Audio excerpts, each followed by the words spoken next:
नमस्कार, समाचारों में आप सभी का बहुत स्वागत है। मैं हूं जया सिन्हा। शुरुआत करेंगे इस वक्त की हेडलाइंस के साथ। केंद्रीय गृह मंत्री अमित शाह ने कांग्रेस पर युवाओं को ड्रग्स की अंधेरी दुनिया में ले जाने का लगाया आरोप।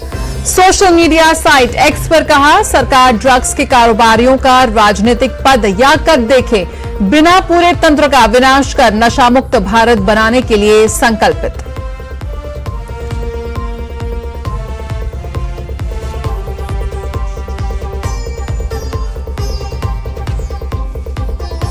तिरुपति प्रसाद में कथित मिलावट की जांच के लिए सुप्रीम कोर्ट ने बनाया स्वतंत्र विशेष जांच दल। सीबीआई की निगरानी में आंध्र प्रदेश पुलिस के अलावा एफएसएसएआई के भी अधिकारी होंगे शामिल।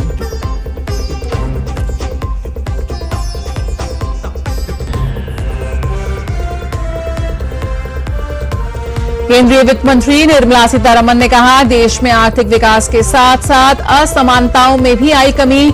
दिल्ली में आयोजित कौटिल्य इकोनॉमिक कॉन्क्लेव के उद्घाटन समारोह को किया संबोधित। आज शाम पीएम मोदी कॉन्क्लेव में लेंगे हिस्सा। पश्चिम बंगाल में तृणमूल कांग्रेस के नेताओं की गुंडागर्दी चरम पर। राज्य के भाटपाड़ा में बीजेपी नेता अर्जुन सिंह पर बम से हुआ हमला। अर्जुन सिंह समेत 2 बॉडीगार्ड घायल। तृणमूल कार्यकर्ताओं पर लगाया आरोप।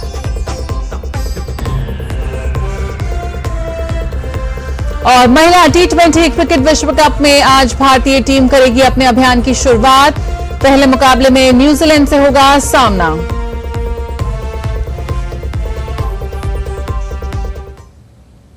केंद्रीय गृह मंत्री ने उत्तर भारत में पकड़ी गई ड्रग्स के 5,600 करोड़ की खेप से कांग्रेस के तार जुड़े होने पर कटाक्ष करते हुए सोशल मीडिया एक्स पर लिखा, एक ओर जहां मोदी सरकार नशा मुक्त भारत के लिए जीरो टॉलरेंस की नीति अपना रही है, वहीं उत्तर भारत से पकड़ी गई ड्रग्स की 5,600 करोड़ की खेप में कांग्रेस के एक प्रमुख व्यक्ति की संलिप्तता बेहद खतरनाक और शर्मनाक है। कांग्रेस के शासन में ड्रग्स से पंजाब, हरियाणा और समग्र उत्तर भारत में युवाओं का जो हाल हुआ वह सभी ने देखा है। मोदी सरकार युवाओं को खेल, शिक्षा और इनोवेशन की ओर ले जा रही है, तो वहीं कांग्रेस उन्हें ड्रग्स की अंधेरी दुनिया में ले जाना चाहती है। कांग्रेस नेता द्वारा अपने राजनीतिक रसूख से युवाओं को ड्रग्स के दलदल में झोंकने का जो पाप जाना था, उन इरादों को मोदी सरकार कभी पूरा नहीं होने देगी। हमारी सरकार ड्रग्स के कारोबारियों का राजनीतिक पद या कद देखे बिना ड्रग्स के पूरे तंत्र का विनाश कर नशा मुक्त भारत बनाने के लिए संकल्पित है।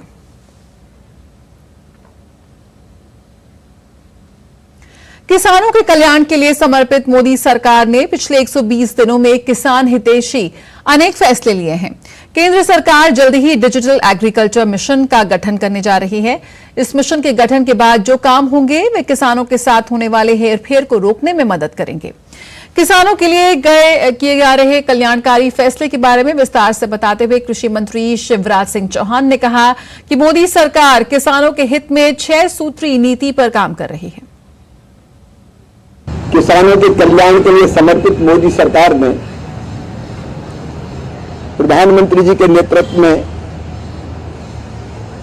अनेकों किसान हितैषी फैसले किए हैं। आप जानते हैं, हमारी 6 सूत्रीय रणनीति उत्पादन बढ़ाना, उत्पादन की लागत घटाना, उत्पादन के ठीक दाम देना, प्राकृतिक आपदा अगर आए तो उसमें भरपाई करना, कृषि का विविधीकरण और वैल्यू एडिशन है प्राकृतिक खेती। किसानों को ठीक दाम मिले, इसके लिए पिछले दिनों में कुछ बड़े निर्णय किए गए। सिंह ने साथ ही खाद्य तेलों के लिए राष्ट्रीय मिशन को देश के हित में बताया। साथ ही कहा कि हम आयात पर निर्भरता कम कर आत्मनिर्भर बनेंगे।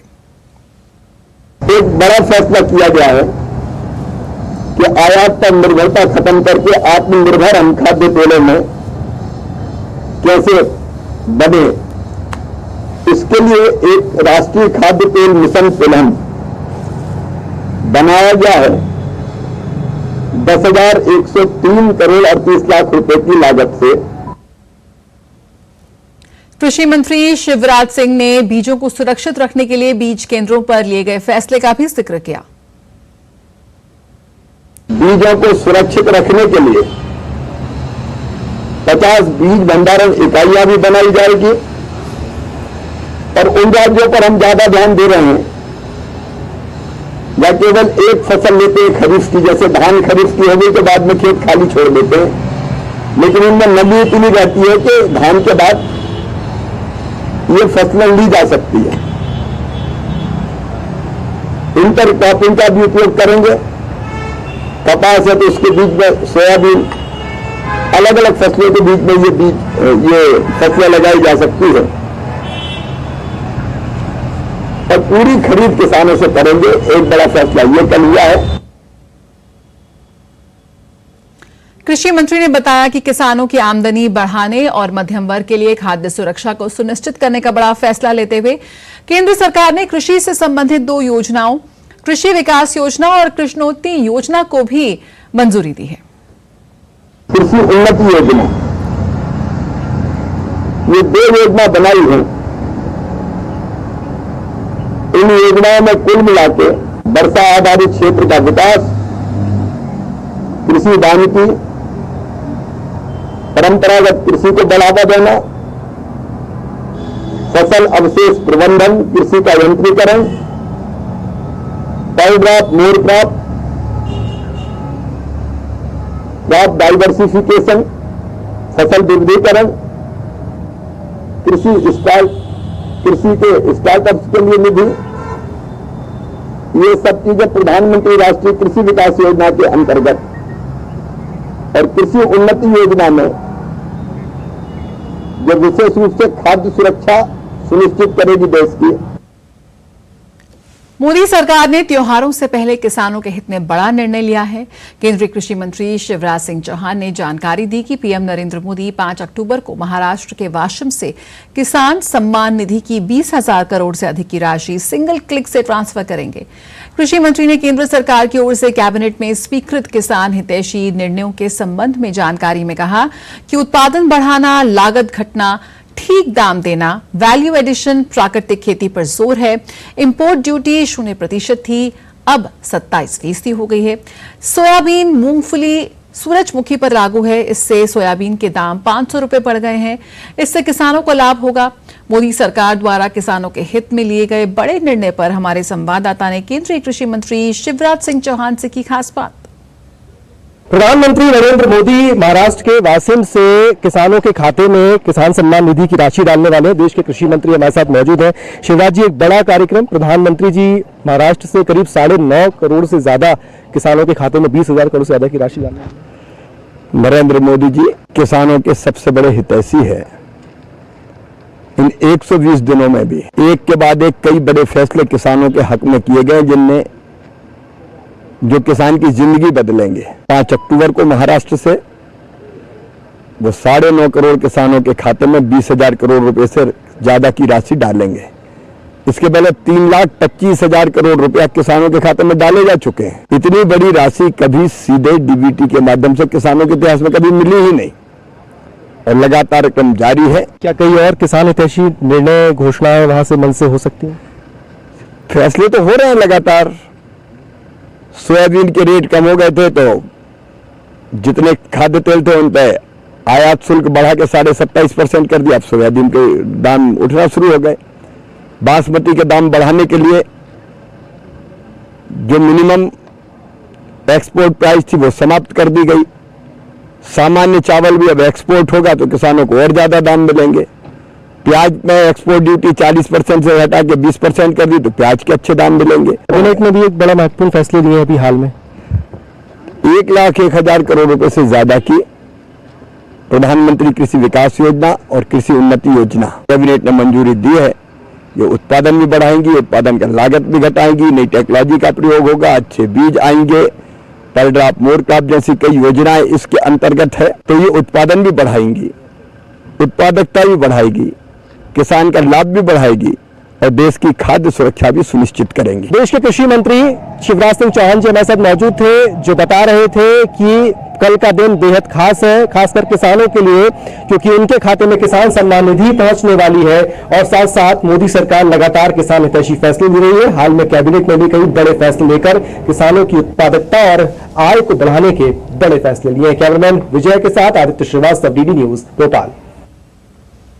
और दिल्ली में आज से कौटिल्य इकोनॉमिक कॉन्क्लेव की शुरुआत हो गई है। इसमें लगभग 150 भारतीय और अंतर्राष्ट्रीय शिक्षाविद और नीति निर्माता भारत और ग्लोबल साउथ की अर्थव्यवस्थाओं के सामने आने वाले मुद्दों पर चर्चा करेंगे। वित्त मंत्रालय के साथ साझेदारी में आर्थिक विकास संस्थान द्वारा आयोजित इस सम्मेलन का उद्घाटन वित्त मंत्री निर्मला सीतारमण ने किया। इस साल फोकस अंतर्राष्ट्रीय वित्तीय ढांचे में सुधार, हरित परिवर्तन के लिए वित्त पोषण, भू आर्थिक विखंडन और विकास के लिए निहितार्थ भारत और मध्यम आय का जाल, नौकरियां और कौशल, एआई और सार्वजनिक नीति डिजाइन, ये जो अहम मुद्दे हैं ये इसमें शामिल किए गए हैं। और आइए सीधे रुख करेंगे, तो इस कॉन्क्लेव को आज प्रधानमंत्री संबोधित करेंगे। सीधे रुख करते हैं राजस्थान, जहां राष्ट्रपति द्रौपदी मुर्मू इस वक्त राजस्थान दौरे पर हैं। मंत्री राजस्व विभाग श्री हेमंत मीणा जी, गणमान्य अतिथियों, बड़ी संख्या में यहाँ उपस्थित आदिवासी समाज के भाइयों और बहनों, प्यारे बच्चों, देवियों और स्वजनों, सभी को मेरा नमस्कार। आज आदि गौरव सम्मान प्राप्त करने वाले सभी व्यक्तियों को और संस्थाओं को मैं बहुत बहुत बधाई देती हूँ। व्यक्तिगत सम्मान प्राप्त करने वाले लोगों में महिलाओं की संख्या अधिक है। ये आदिवासी समाज के लिए, राजस्थान के लिए और पूरे देश के लिए गौरव की बात है। ये मैं इसलिए कह रही हूँ कि महिलाओं का विकास किसी भी समाज के विकास का आईना है। इस सम्मान समारोह से ये भी सिद्ध होता है कि जनजाति समुदाय के लोगों में बहुमुखी क्षमता है और उन्होंने अनेक क्षेत्रों में अमूल्य योगदान दिया है। हमारे जनजातीय शिल्पीकार भाई बहन अपने हाथों से बहुत सुंदर चीजें बनाते हैं। यहाँ के बनफूल स्टूडियो का जितना सुंदर नाम है उतना ही सुंदर काम है। मैं जब यहाँ आ रही थी उसके पहले जनजाति समाज के और अलग अलग संस्था के एग्जीबिशन मैंने देखा। वहाँ देखा कि समाज के महिलाएं, इस समाज के भाई और बहनें इतने सुंदर सुंदर कलाकृति करते हैं। ट्राइफेड तथा अन्य संस्थाओं द्वारा जनजातीय भाई बहन द्वारा बनाए गए उत्पादों को बाजार तक पहुंचाने के प्रयास की मैं बहुत बहुत सराहना करती हूँ। जनजाति बहुल गांव में बच्चों को अनौपचारिक शिक्षा और पोषण प्रदान करने के लिए स्थापित मारवाड़ी समूह की स्नेही माताएं और प्यारे बच्चों से मिलकर मुझे बहुत खुशी हुई है। जनजातीय समुदाय में लोकप्रिय खेलों, तीरंदाज और लैक्रोस के बारे में खिलाड़ियों से बात करके मुझे बहुत प्रसन्नता हुई है। मुझे ये जानकर बहुत खुशी हो रही है कि राजस्थान की आदिवासी बेटी सुनीता मीना देश की लैक्रोस टीम की कप्तान चुनी गई है। राजस्थान के जनजाति समाज के बेटे और बेटियां खेलकूद की राष्ट्रीय और अंतर्राष्ट्रीय प्रतियोगिताओं में आदिवासी समाज का, राज्यों का और देश का गौरव बढ़ा रहे हैं। उनमें से कई खिलाड़ी यहाँ उपस्थित हैं। राज्य के सभी खिलाड़ियों को मैं शाबाशी देती हूँ।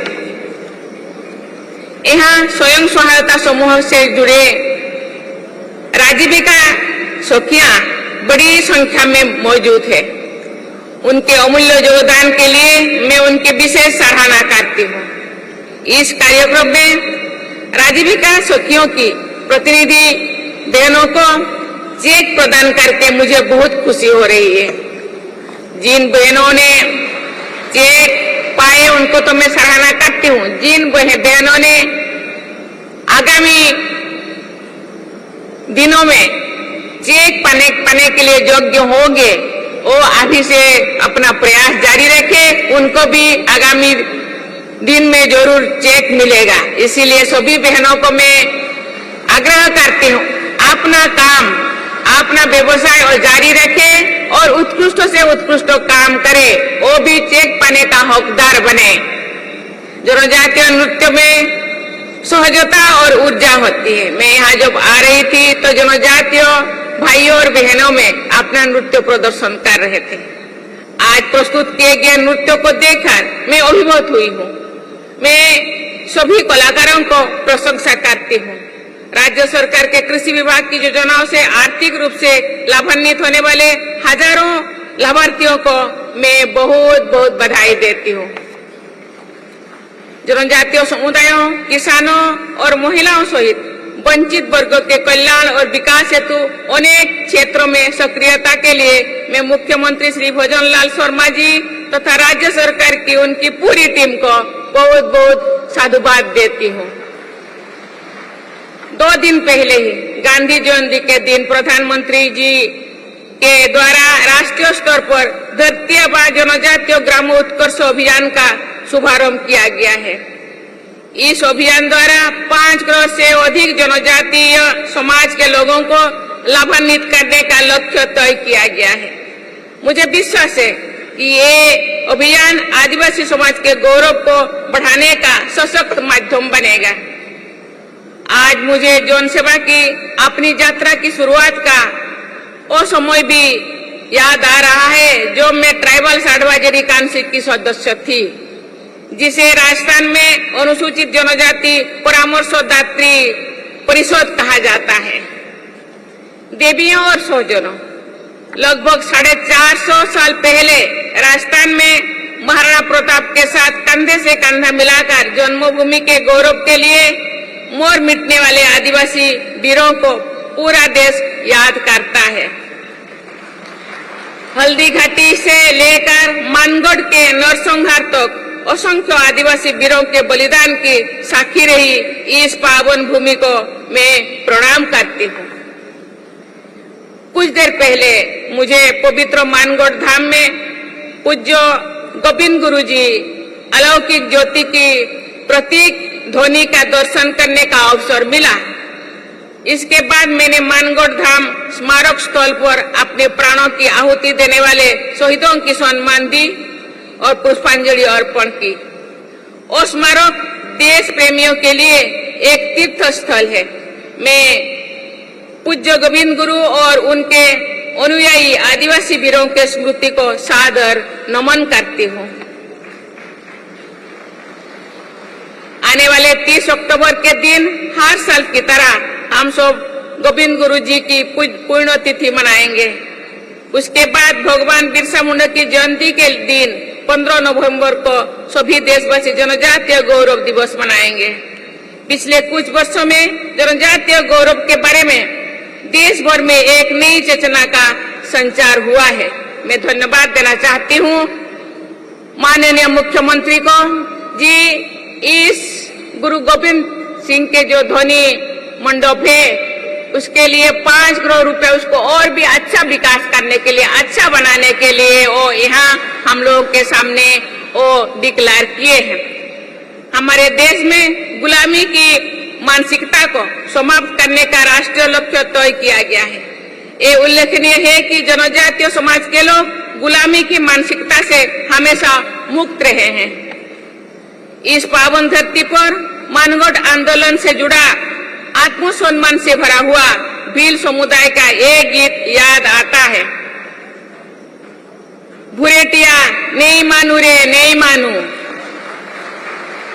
दिल्ली में मारी गादी है, बड़ेश्वर मारो लिखो है, मानगढ़ मेरा झगड़ो है, नहीं मानू रे नहीं मानू। अर्थात अंग्रेज तेरी बात में नहीं मानू नहीं मानू, दिल्ली में मेरा आसन है, बड़ेश्वर मेरा ग्रंथ है, मानगढ़ मेरा ऐलान है। अंग्रेज तेरी बात में नहीं मानू नहीं मानू। ये गीत स्वाधीनता संग्राम के दौरान एक बहुत बड़े क्षेत्र में जनजातीय समाज के आत्मविश्वास का उद्घोष रहा था। 17 नवंबर 1913 हमारे स्वाधीनता संग्राम तथा जनजातीय आंदोलन की एक अत्यंत दुखद तारीख है। उस दिन इस मानगढ़ धाम में अंग्रेजों ने भील समुदाय के 1500 से अधिक बहादुरों की निर्मम हत्या कर दी गई थी। उस गौरवशाली बलिदान के बारे में पूरे देश के लोगों को, विशेषकर युवाओं को जानकारी होनी चाहिए। शौर्य गाथाएं शिक्षा का अभिन्न अंग होते हैं। उन छात्रावासों में देवियों और स्वजनों, मुझे ये जानकर बहुत प्रसन्नता हुई है कि बांसवाड़ा जिले में जनजातीय छात्र छात्राओं के लिए 6 तथा पूरे राज्यों में 30 एकलव्य मॉडल रेसिडेंशियल स्कूल संचालित किए जा रहे हैं। राजस्थान सरकार के जनजातीय क्षेत्रीय विकास विभाग द्वारा लगभग 450 से अधिक आश्रम छात्रावास संचालित किए जा रहा है। उन छात्रावासों से निःशुल्क आवास, भोजन, कपड़े तथा अन्य सुविधाएं दी जा रही है। मैं सभी भाई बहनों को मैं आग्रह करना चाहती हूँ, अनुरोध करना चाहती हूँ, अपने बच्चों को स्कूल भेजिए, शिक्षा दिलाइए, क्योंकि शिक्षा ही ऐसे विकास की कुंजी है। शिक्षा होने से ये बच्चे आगे बढ़ेंगे, समाज आगे बढ़ेगा, देश आगे बढ़ेगा। इसके अलावा राज्य सरकार द्वारा अनेक आदर्श विद्यालय, छात्रावास तथा स्पोर्ट्स हॉस्टल भी संचालित किए जा रहे हैं। मैं यहाँ आने से पहले स्पोर्ट्स से जुड़ी बहुत सारे बच्चों को, स्टूडेंट्स को मैंने मिली। उन्होंने राजस्थान को स्पोर्ट्स के लिए देश में अग्रणी रखने के लिए प्रयास कर रहे हैं, इसलिए मैं उनको बहुत बहुत धन्यवाद देना चाहती हूँ। मुझे बताया गया है कि उन छात्रावासों में हजारों विद्यार्थियों लाभान्वित हो रहे हैं। छात्रावासों का उल्लेख करते हुए मुझे अपने विद्यार्थी जीवन की याद आ रही है। कक्षा 7 तो अपने गांव में पढ़ाई करने के बाद मैंने भुवनेश्वर जाकर आगे की पढ़ाई पूरी की थी। यदि छात्रावास की सुविधा नहीं मिली होती तो शायद मेरी आगे की पढ़ाई मुश्किल से हुई होती या उसमें रुकावट भी आ सकती थी। इसलिए आज मैं आपके सामने खड़ी हूँ तो केवल शिक्षा के बल पर। इसीलिए मैं सबको आग्रह करना चाहती हूँ, अनुरोध करना चाहती हूँ, बच्चों को शिक्षा दिलाइए, स्कूल भेजिए, कॉलेज भेजिए, क्योंकि सरकार जनजातियों का साथ है, उनके साथ खड़े हैं। जनजाति समाज कैसे आगे बढ़े, हर क्षेत्र में आगे बढ़े, इसीलिए सरकार चिंतन करते हैं। इसीलिए सरकार तो चिंतन, हम लोगों को भी चिंतन करना चाहिए, हम लोगों को भी कदम आगे बढ़ाना चाहिए। मैं आप सबसे अनुरोध करती हूँ कि अपने बेटे बेटियों को जरूर पढ़ाइए, उन्हें अच्छे से अच्छा पढ़ाई करने के लिए अवसर दीजिए और उनका उत्साह बढ़ाते रहिए।